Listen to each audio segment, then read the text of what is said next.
Welcome to the other side of Lucy Letby. In episode 86, we're going to take a look at what Dewi Evans said in the Australian 60 Minutes programme that we talked about in the last episode. And one of the things that he said was, there is no new evidence, there is only new opinion. And for me, those are the words of a frightened man who feels safe behind legal procedure that he thinks writes his opinion into stone forever. So because he was the expert that made up all of this stuff, he invented the diseases, the air embolism syndrome, the ejection of air into the stomach, the overfeeding of milk that are on the Court of Appeal's website as causes of death, when there's no evidence that some of them can actually cause death, but there's no evidence that Lucy Letby did any of those things. But those were inventions, concoctions by Dewi Evans. And he maybe didn't do them all on his own, but he certainly coordinated the telling of the story in his role as both investigator and chief witness.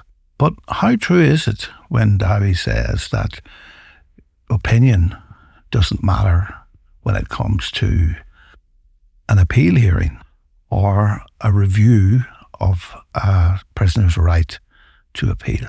So people talk all the time about this new evidence. It has to be new evidence. And Dewi is on board with that simplistic view of things, that there is no new evidence. He says there's only new opinion. So under Section 23 of the Criminal Appeals Act 1968, there are basically three components that need to go into the production of fresh evidence. The first one is materiality. The jury's verdict likely relied on faulty causation theories. So we can take that one because the jury was told a pile of crap, a load of nonsense. And particularly in regards to the incident cases, where the methodology of Professor Hindmarsh was completely ridiculous and amounted to no more than a pretense of scientific inquiry. But the jury came back with the verdict of poisoning straight away when they had no evidence for that, none whatsoever. And I would argue that the evidence that they did have, that was the immunoassay tests, are so inaccurate and so poor and are not validated for use at preterm neonates that they should have been inadmissible. And that should be a legal argument that people put forward to the Court of Appeal and the CCRC, because it's something that they can get their head around. It's very easy to explain validation of tests. It's very easy to explain how the test can go wrong, what the error rate for the test is, how you can correct for that error rate by different techniques when you're using the test, and what the limitations on any interpretation of the test is. So you don't need a lot of biology or a lot of understanding of physical sciences to explain that to the CCRC. You just simply say no one would use these tests in preterm babies because they don't have a validation for that use. But anyway, so the evidence would reach the materiality test. And then the second test is credibility. So how credible is the new evidence? Well, if you have 14 heads of institutions that teach neonatologists all over the world saying that Dewi Evans is talking nonsense, that's highly credible. The fact that they're doing it pro bono is also very credible. So with regards to materiality and credibility, there's no problem with the evidence of the international panel, Helen Shannon, Jeff Chase, the Royal Statistical Society, etc. These people are highly credible, so no problem.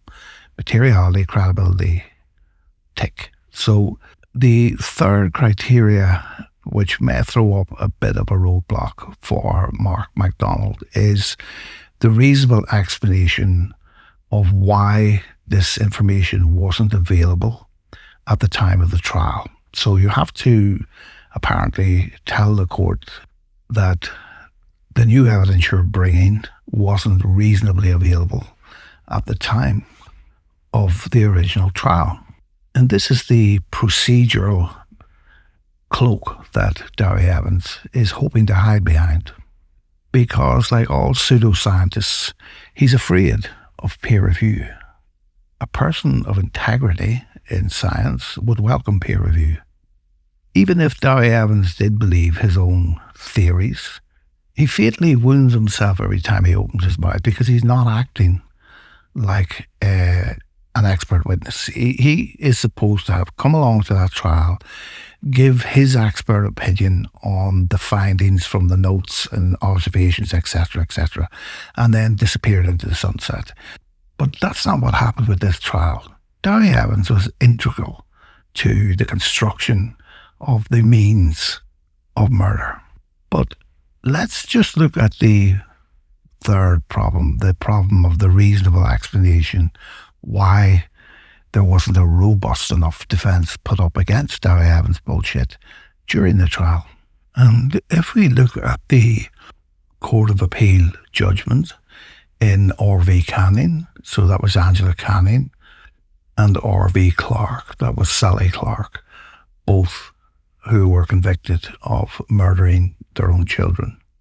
And in the Sally Clark case in 2003, the statistical evidence presented in her original trial of a 1 in 73 million chance of 2 cock deaths in a row. So that's what happened in the Sally Clark case. She had 2 cock deaths, and an expert similar to Dewi Evans, Professor Roy Meadows, came into court and said that it was a scientific fact that the odds of having 2 cock deaths in a row was 1 in 73 million. So the data points in the Sally Clark trial are 2 deaths. That didn't change at the appeal. What changed at the appeal was the interpretation of that data and its misrepresentation as a scientific fact. Now, if we look at the Lucy Letby case, the endless repetition, false repetition of the so-called experts at her trial that these were stable babies was presented as a scientific fact. And it was exaggerated by the use of terms like very satisfactory, as good as you could get. This baby couldn't have been in a better position. That is an exaggerated lie. The baby shouldn't have been in the Countess of Chester Hospital in the first place. All of the British Association of Perinatal Medicine guidelines were broken to keep those children in those units, and they were demonstrably not stable. And the outcome in the Sally Clark case was that the conviction was quashed because the evidence was misleading.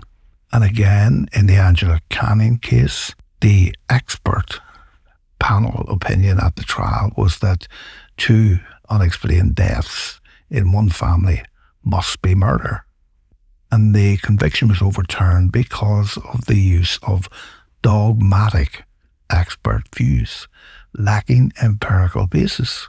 And the Court of Appeal ruled that convictions based exclusively on conflicting expert evidence are unsafe. And so Dewi's written in stone defence is not a real thing. So even though Benjamin Myers could have called people to defend Lucy Letby more robustly, so too could the expert witnesses or the defence for Angela Canning and Sally Clark.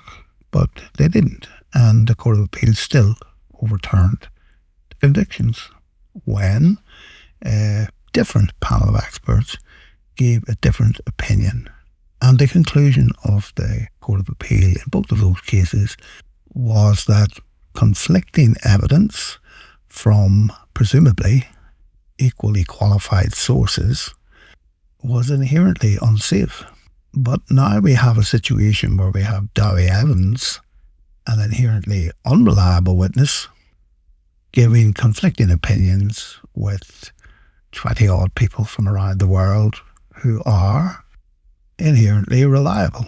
So Dewi's terrifying little sentence that these opinions that the international panel gave were the weakest that he had ever heard, which in itself is utter nonsense, is simply not true. But let's look at some of the other data points that Dewi used in his evidence against Lucy Letby, and why he was so wrong to use these data points, because the data points demonstrated that the babies were undergoing harm on a continuous basis due to the way they were being treated. Now, for the purpose of this demonstration, we're going to assume that the pulse oximeter, that's the little light that measures the redness of the blood and infers a certain saturation of oxygen, the pulse oximeter, is actually accurate when it isn't. It's notoriously inaccurate. We're going to assume, because the jury did, that it was accurate. And because Dewi doesn't know anything about science, he doesn't know about physiology, he doesn't know about physics, chemistry, he doesn't know any of that stuff. Because I suspect he's never needed to know any of that stuff.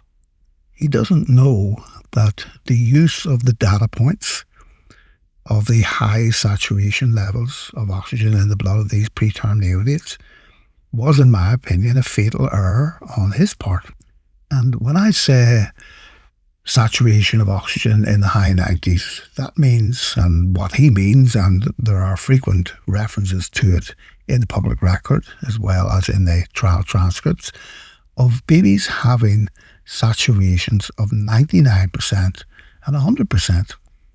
And in the case of baby A, and we go back to the case of baby A all the time, the index case, because that's what Dewi Evans referred to it as, in the case of baby A, he even bragged that the baby was on CPAP, but in air.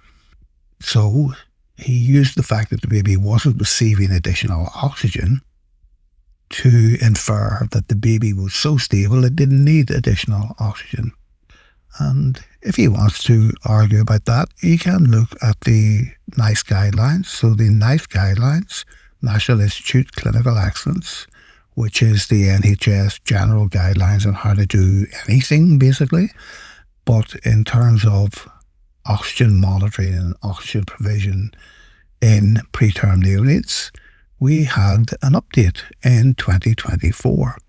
And the update in 2024 is, even though it's a reiteration of the standing rules about saturations of oxygen in preterm neonates, it constitutes new evidence because it is the new guidelines, and the guidelines were not followed in the case of Lucy Letby and baby A and in other babies. So because everyone knows, except Dewi Evans, that these pulse oximeters are not that accurate when it comes to preterm babies, their accuracy is limited. And we know that the error rate of the pulse oximetry in large studies is between -3% wrong and +5% wrong. So you have an 8% margin of error. We also know that the pulse oximeter is wrong in 1 in every 5 readings. So I've quoted these studies before. 20% of the readings are wrong, 1 in 5 readings are wrong. So we have a lot of uncertainty when we're using these pulse oximeters. We also know that the capillary blood gases, that's the little heel prick test that they do, are no use for measuring oxygen saturation in preterm babies.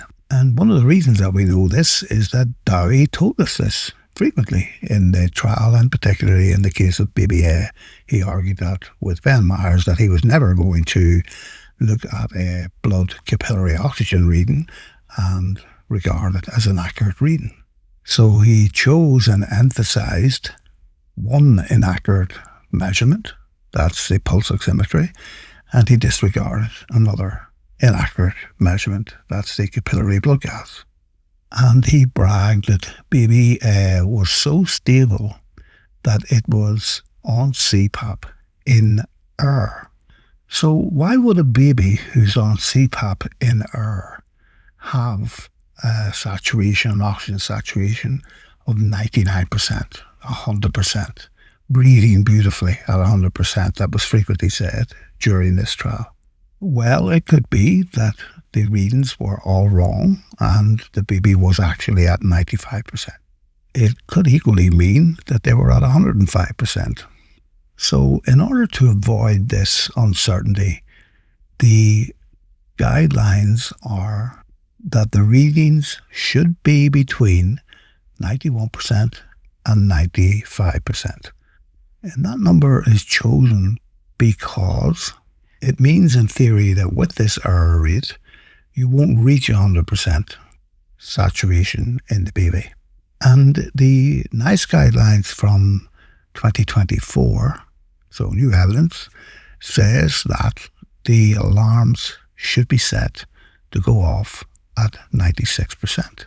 Now, there is an interesting link as well to a question that baby D's mother sent to the hospital, asking the question why the alarm was going off so often on the baby, but it wasn't always responded to.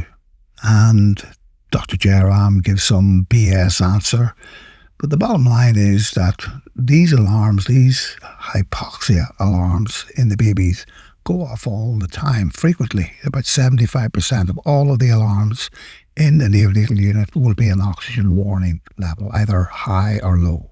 And the staff become fatigued by these things, and they go along and they just turn it off.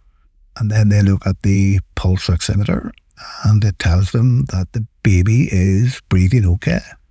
And that falsely reassures them that the alarm didn't mean anything in the first place, because these alarms can also be triggered by movement. So we get the picture from the mother that this alarm is sounding all the time and no one was really responding to it. And that is what happens when you don't have one-to-one nursing. But even though the oximetry doesn't give you a necessarily accurate reading, it will, by its nature, give you an accurate trend. So if the baby is hovering around 95, 96, and it's not going up or down over a period of hours, it's reasonable to infer from that that the baby is stable. But if the baby is running at 99% for 12 hours, it is reasonable also to assume that the baby is not stable and that there is too much oxygen in the baby's system. Now, you will recall in the case of BBA, or you may recall in the case of BBA, that one of the other brags that Dewi Evans made to emphasise how stable BBA was that the baby didn't require additional oxygen, so the baby was breathing in air in the room. But that's factually incorrect as well. Yes, there was no oxygen supplementing the air going into the baby, but when you use pressurized air, continuous positive airway pressure, even though the percentage of oxygen in that air, 21%, it doesn't change, you're packing more of that air into a smaller volume. That's how you generate the pressure. And that's called Boyle's law, which is a very basic law, part of the ideal gas laws that anyone in medicine really should know about. It's basic science. But Dewi obviously doesn't know anything about it. So compressed air has inherently more oxygen per mil of air because it's compressed than uncompressed air, even though the percentage is the same in both compressed and uncompressed air. The total quantities are not the same. So if you're subjecting the baby A or any of the other babies, to oxygen levels over 95%, that is a state known as hyperoxia, too much oxygen, which is a little bit like overwatering your plants. Now, we know that the baby had a thing called respiratory distress syndrome. And respiratory distress syndrome is basically a situation in these preterm babies where they can't produce a substance called surfactant, or they can only produce a little bit of it. And surfactant acts like a soap-like substance that holds the airways open when the pressure in them falls when you breathe out. So that it means that when you're breathing back in again, you don't have to blow the alveoli right up again from scratch. The continuous positive airway pressure keeps those little airways open so that each shallow breath that the baby takes is sufficient to refill them with oxygen to reperfuse the blood. But without the surfactant, even the pressurized air won't do that or may not do that. But if you have surfactant with too much oxygen, the hyperoxia will oxidize or rust basically the surfactant that is already in short supply, or any surfactant that you might give the baby to aid the respiratory distress syndrome. If you give too much oxygen after that, that's going to degrade that surfactant over time. And the over time that we're referring to is a matter of hours. And paradoxically, in respiratory distress syndrome, the alveoli are too large. Now, you would think if they're collapsing in on themselves that they'd be too small. But that's not what we mean when we say they were too large. Very well developed alveoli are complex structures that are made up of multiple planes and angles of tissue that can create the greatest surface area within the small space. So they are an incredible geometrical design. And by packing so much surface area into a smaller alveoli, that means you can have more alveoli per lung. So you have the advantage of increasing the surface area of each alveoli and increasing the overall number of alveoli. And that gives you what ends up being a redundancy, what we call redundancy, a physiological redundancy. It means that you can call upon this reserve when you need it. Say, for instance, if you're running, as opposed to watching Clarkson's Farm. You could breathe at the same rate, but by using more of these alveoli, you could actually get more oxygen to your lungs, sufficient oxygen through your lungs, into the bloodstream to compensate for the movement from the couch to the road. And that's a great part of nearly every system in the human body. It has overcapacity to compensate for periods of time when the organ system has to operate at a higher level. Something else Dewi doesn't seem to know anything about. And this destruction of the functional geometry of the small airways is called simplification of the alveoli. So the alveoli are simplified in the fact that they become larger and less geographically advantaged by these angular planes within them called septa, which provide all of this extra surface area. So there's simplification to be big bubbly things that actually don't have much surface area at all. And this is one of the features of respiratory distress syndrome, which CPAP tries to overcome. And because of the way that X-rays work, the X-rays won't see the simplification because the X-rays are simply going through the air. They're not detecting or seeing the air. They're detecting or seeing a slight contrast between the tissues around the air, and they give the impression that the lung is perfectly formed because they're looking at it at too big a level. The X-ray doesn't have the capacity to look at it at a lower level. So again, you have another falsely reassuring sign, a normal X-ray. A normal X-ray does not necessarily mean a non-pathological X-ray. So we will recall in the case of BBA that throughout the afternoon, when no one was checking the blood gases, the last blood gas was checked at 2:30 p.m. The baby died 6 hours later, which again breaches the NICE guidelines, the British Association of Perinatal Medicine guidelines, for a baby with RDS on CPAP on the first day of life, who require mandatory testing by 12 hours or 16 hours. They require them every 4 hours. Well, BBA didn't get them every 4 hours. But during the afternoon, the respiratory rate, the work of breathing, kept creeping up, and it crept up into the yellow area. So it was above 60. And yet, when it was above 60, the oxygen saturations remained at 99% or 100%, breathing beautifully. And we also know that the lactates, this is the incomplete oxygenation of glucose in the cells, indicated that baby A wasn't able to use all of the oxygen that it was getting. So how come we can have a situation whereby the readings of oxygen in the pulse oximeter are reading high, but yet the baby doesn't have enough oxygen to distribute around the body, and the lactates either don't clear or they actually rise?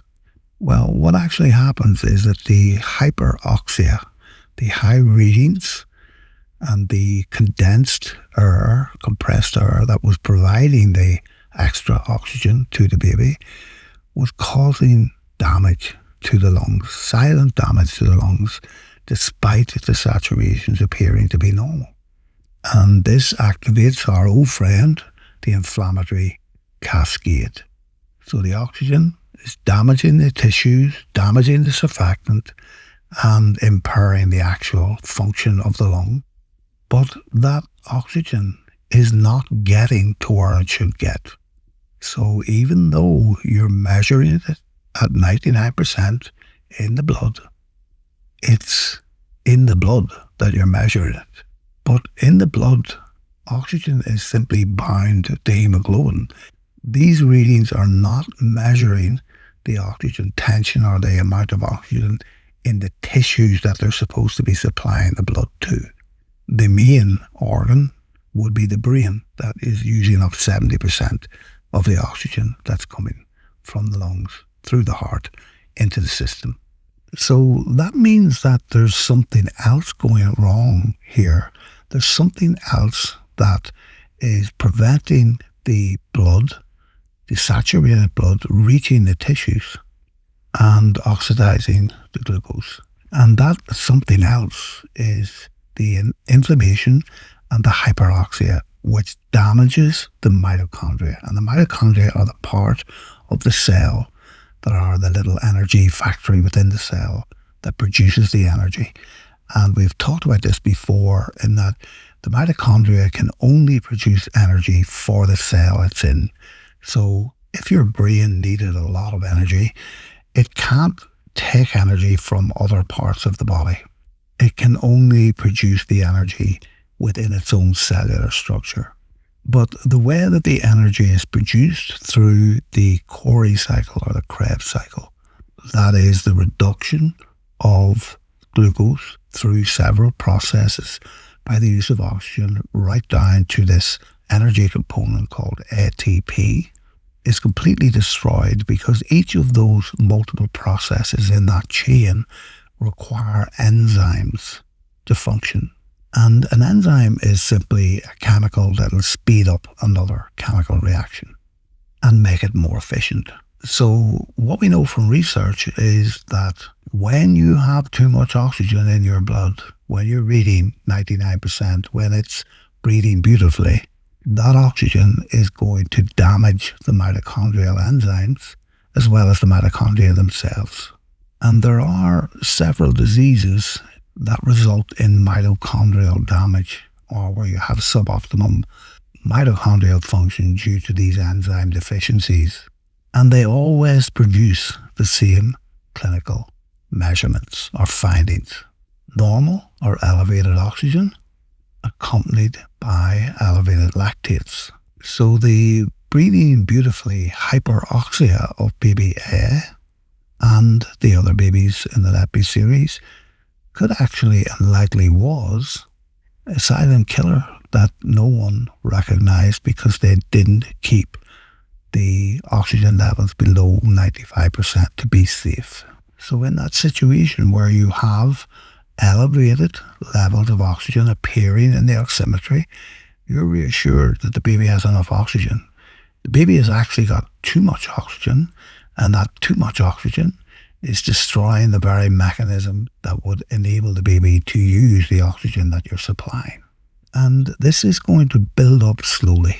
It's going to build up over, say, 6-hour blocks when you're initiating the enzyme destruction, then accelerating the enzyme destruction, until you finally reach a crisis point when the body goes into a negative energy state. And it's just as simple as that.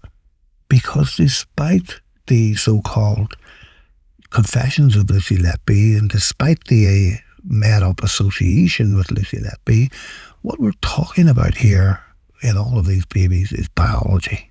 Life is biology. Death is biology. And the fact that this baby was struggling to get more air in, or it was breathing out more CO2 by breathing faster, while its saturation of oxygen was okay, should have caused grave concern to those that were looking after this baby. The giveaway was the elevated respiratory rate, because the respiratory rate is going to elevate for only one of two reasons. It's going to elevate to get more oxygen sucked into the lungs.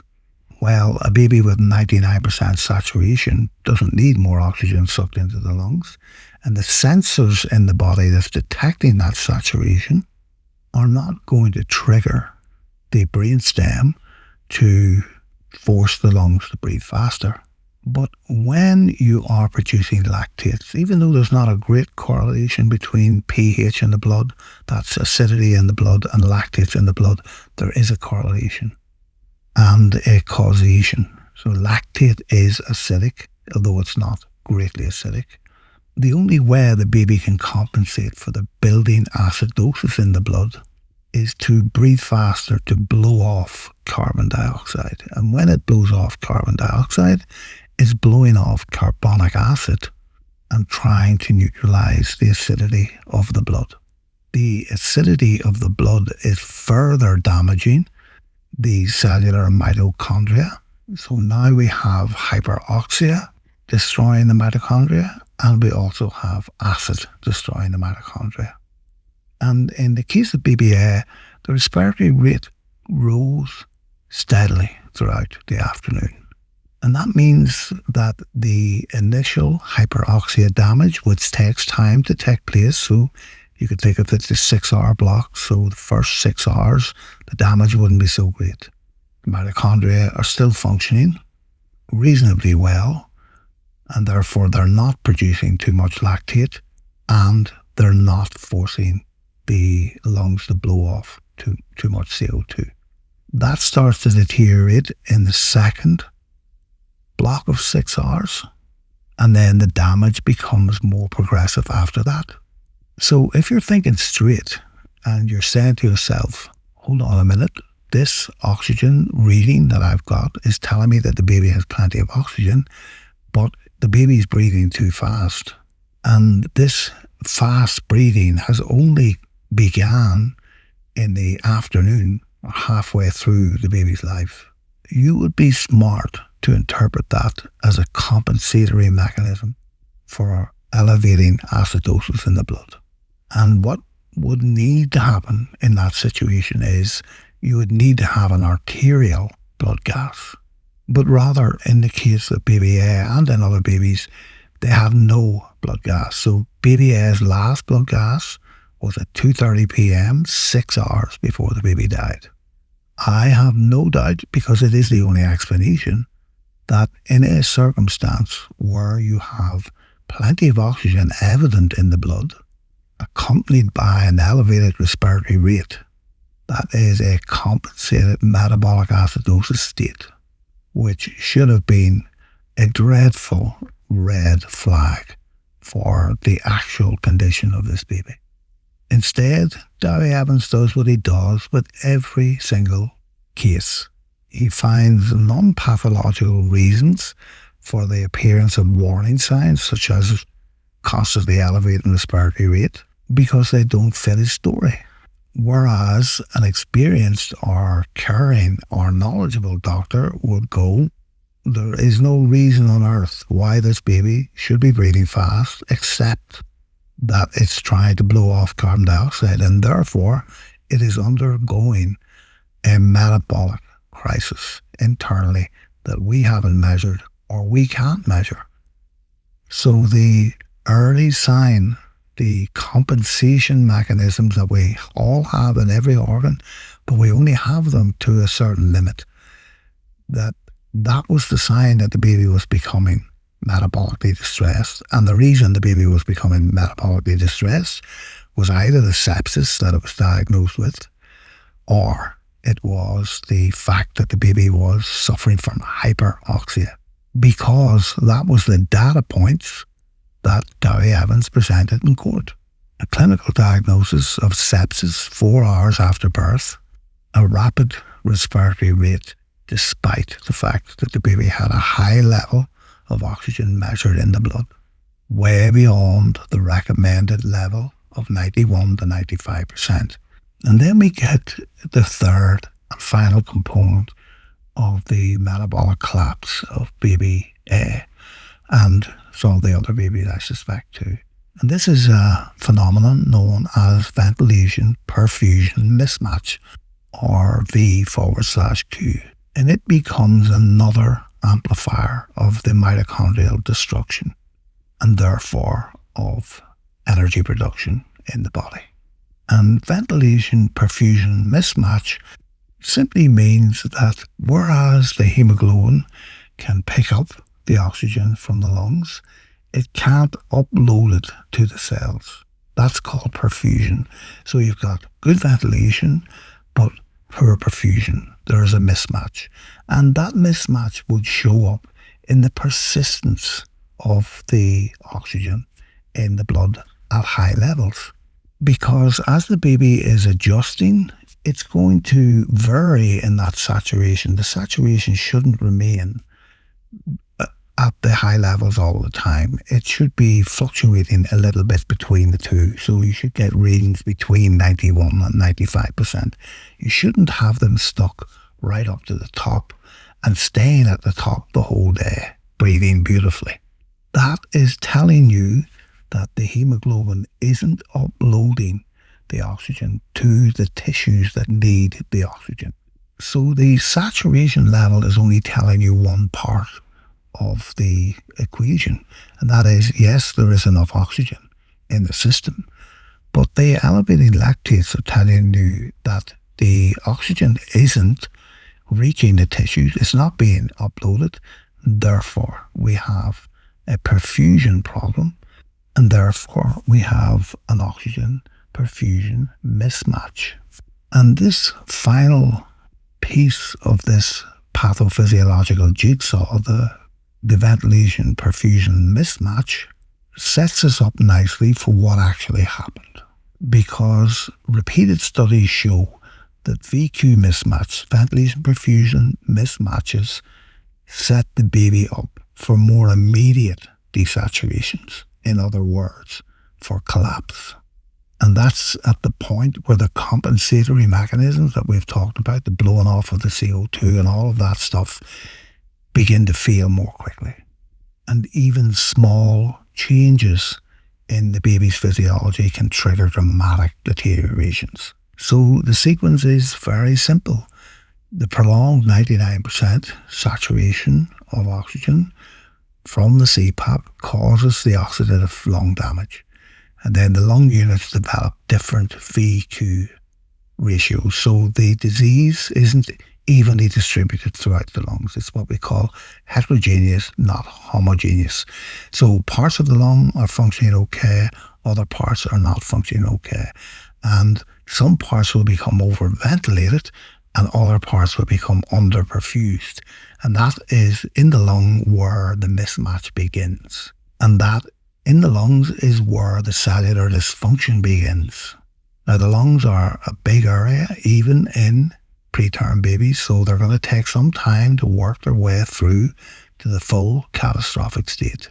And we know then that we're moving into the compensatory phase later on because we have rising lactates, so the lactates were normal in the earlier phase of this process, but then they began to elevate slowly. That indicates we've moved from the initial damage stage into the now compensatory stage. And because we're blowing off the CO2 with the rapid breathing, the carbon dioxide measured in the blood is going to look okay, which it did at 230.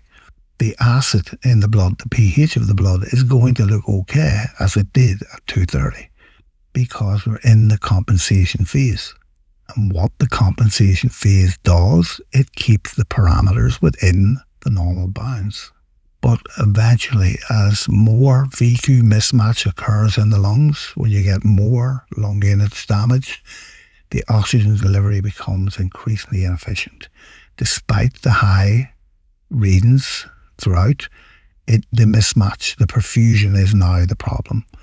And a sudden collapse occurs when the compensatory mechanism becomes overwhelmed. And it doesn't matter whether that's toxic shock, whether it's hypovolemic shock where you're bleeding, whether it's cardiogenic shock when your heart is not working well. As I said, the organs, even in preterm babies, but to a lesser extent, always have the capacity to function under stress, and that's called compensation. But it is a temporary phase. And it is in that temporary phase that the practice of medicine comes into its own. Because by adjusting what we do to the babies or the patients, whether they're babies or not, is to support the compensation mechanisms. They buy us the time to intervene. So in this case, had we done an arterial blood gas, as would have happened likely in a level 3 unit, we would have had an accurate reading of what the oxygen was, and we would have known straight away that it was too high. We would have reduced the CPAP pressure or even temporarily slowed it down until the oxygen level fell back into the target zone. This would immediately have stopped the damage of the extra oxygen to the mitochondria, slowed down or reversed the ventilation perfusion mismatch in the lungs, and supported the compensation mechanisms of the baby. But sadly, that didn't happen. It didn't happen because the staff didn't know that they shouldn't be running the baby at 99% beautiful oxygen levels. They should have known that the tachypnea was a compensatory mechanism for metabolic acidosis, and they should have known that you cannot leave a baby without checking its blood for the proper level of oxygenation and not relying on two methods, capillary blood gases and oximetry, which are not in themselves accurate enough. But that's what happens when you don't have enough staff to deal with very sick babies. And then the final coup de grace for the baby came when the fluids were finally started after a 4 to 6 hour delay. I say 6 hours, because you're suddenly driving another physiological process that needs energy. And that physiological process is the movement of the glucose into the cells. That requires enzymes as well, which are no longer functioning. If the glucose cannot get into the cells, you have put into the body what's called hypertonic solution. And the hypertonic solution simply means that the 10% dextrose that you gave in the infusion is more concentrated than the blood itself in terms of the number of molecules in the solution. And that's going to draw water out of the cells to balance that out, so that the tonicity or the concentration of the fluids are equal outside the cells and inside the cells. So you've added a fourth destabilizing mechanism to the entire energy production system. And what's going to happen then is that as this fluid moves out of brain cells, remember, where 70% of the blood is going, and cardiac cells, where another 20% of the blood is going, the brain cells and the cardiac cells are going to shrink and they're going to cease functioning. Not only is the mitochondria in those cells that are supposed to be producing the energy to make them function no longer working, but now by moving the fluid from the intercellular space to the extracellular space very quickly, you're going to shift the sodium and potassium balance from more sodium outside the cell, as should be the case, to more sodium inside the cell. Because when that water moves out, sodium moves out of the cell, and when the sodium moves out of the cell, potassium moves into the cell. And these are just unavoidable actions. But when you disrupt that sodium-potassium balance on the inside and outside of the cells, particularly in the brain and particularly in the heart, you now disrupt the electrics of the biological system, because the balance of sodium and potassium from inside to outside is what keeps the electrical charge around each of the cells neutral. When those charges are no longer neutral, the cell membrane will either become positively charged or negatively charged. In the case of a brain cell, that negative or positive charge is going to move to an area that is charged in the opposite way, just as electricity moves from positive to negative. So it will do so in the cells of the brain. That's going to cause chaotic brain activity that doesn't actually have any function, and that is going to cause the baby to stop breathing, because one of the main functions of the brain is to keep the body breathing at a regular pace.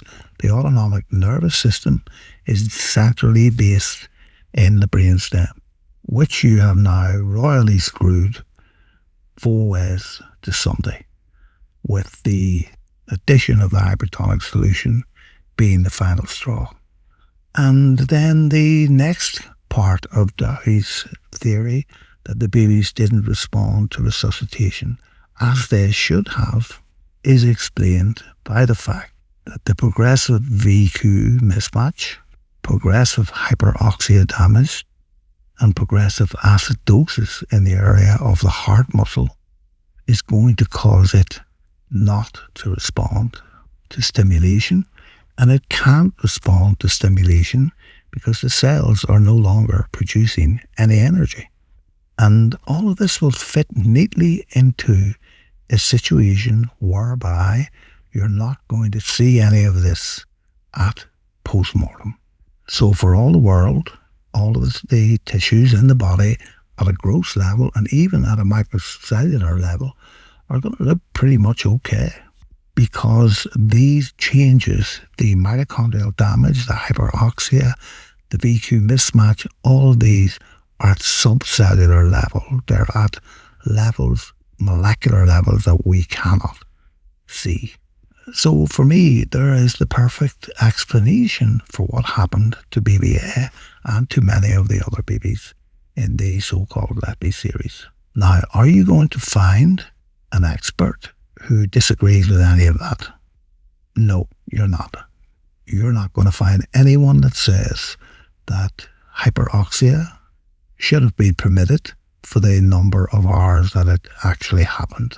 You're not going to find anyone who's not going to say that the rapid breathing, the tachypnea in the afternoon, was not a compensatory mechanism for metabolic acidosis.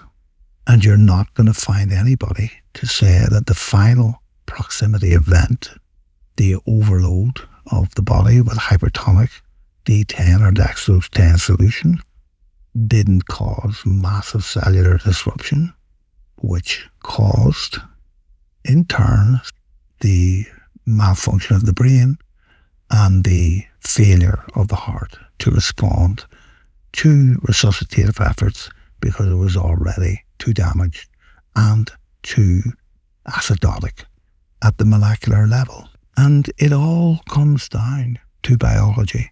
And Dewi doesn't seem to get this. Dewi seems to think that his storytelling trumps biology, and it doesn't trump biology. That's the reason that we have science. The truth is that baby A and all of these other babies, as Dr. Modi said in the 60 Minutes interview with whichever Australian broadcaster did it, Dr. Moody said the baby shouldn't have been at the Countess Chester Hospital, and that is the fundamental reason that they died. Baby A, along with all of these other babies, were essentially balanced on a knife's edge throughout their lives, appearing to be well oxygenated, while actually having severely compromised lung function, and it made sudden collapse not only expected, but inevitable once the compensatory mechanisms failed, and the failure of the compensatory mechanisms were inevitable as well, because they are time limited. So I'm pretty sure, even though Dewi isn't, that when experts who really know what they're talking about when it comes to biology go to the Court of Appeal or the CCRC and explain this stuff as simply as I'm explaining it now, and this isn't a story, it is a biological fact. These people at the CCRC and the Court of Appeal will eventually see that what Evans was talking, at the level at which Evans was talking, was kindergarten at best. Now, I have said before, and I remember it very, very well, actually seeing these compensatory mechanisms in action in soldiers who had gunshot wounds. And some of these gunshot wounds were really horrendous, and the amount of blood loss was truly, truly staggering, 50, 60% blood loss. But if they arrived in the accident and emergency department quickly, and when their compensatory mechanisms were still working, sometimes they were even conscious. And within 1 minute of them being in that accident and emergency room, they were under anaesthesia, they were opened, the bleeders were all tied off, the damaged tissue was taken away. This was happening instantly while we were pouring blood and blood products into them at the same time.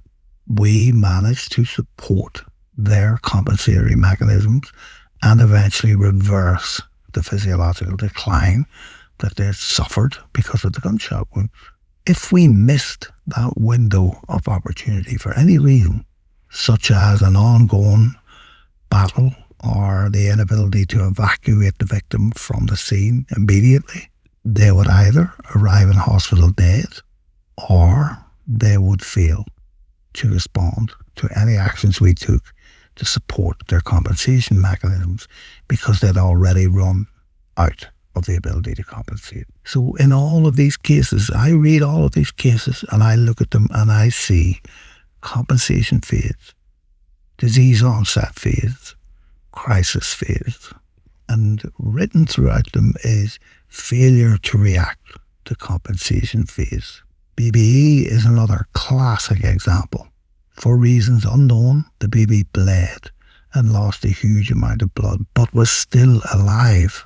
The baby needed to be ventilated straight away, cross-matched straight away, or given O-negative blood or blood products that would stop it bleeding anymore. But that had to be done in minutes. Instead, because the baby was in the wrong place at the wrong time, it didn't happen for hours, by which time the compensation mechanisms were irreversible. And Dewi will come to understand someday that life and death and success in medicine is about biology. It's not about opinions. It's not about post-it notes. It's not about Facebook searches. It's not about any of that. It's about biology. And he doesn't know anything about biology. So he should read about the Canning case, he should read about the Sally Clark case, and he should read the consequences of expert witnesses going into court and giving false information to juries. It effectively destroyed Roy Meadows' career. He was struck off and eventually he was reinstated because he didn't know what he was talking about. Disease date, compensation phase, support, survival. Disease date, compensation, no compensation, support, death. They are all biological processes. They are all easily explainable in that context in the Lucy Letby case. And the hundreds of pages of reports that have been written now and gone now to the CCRC by these very knowledgeable people will contain all of this information, because it's just biology. There is no mystery to it. And Dowie, in the end, will look like the wizard in The Wizard of Oz, the tiny, powerless little man who had everyone frightened at the end of the yellow brick road. And if I got anything, any vibe at all from Dowie in the 60-minute interview, I picked up on his fear. I picked up on his need to persuade himself that he was still right. I smelt his desperation. And I hope he's sweating at night before he goes to sleep. But I feel certain that there will be a desire in the CCRC to do the right thing, to look at the data points, such as the saturations of oxygen, such as the immunoassays and bedside glucose readings, and treat them the way they should be treated, misinterpreted, creators of false facts. And I do believe that if the case goes back to the Court of Appeal from the CCRC, no one in the world will stand up as an expert witness to give evidence against Lucy Letby.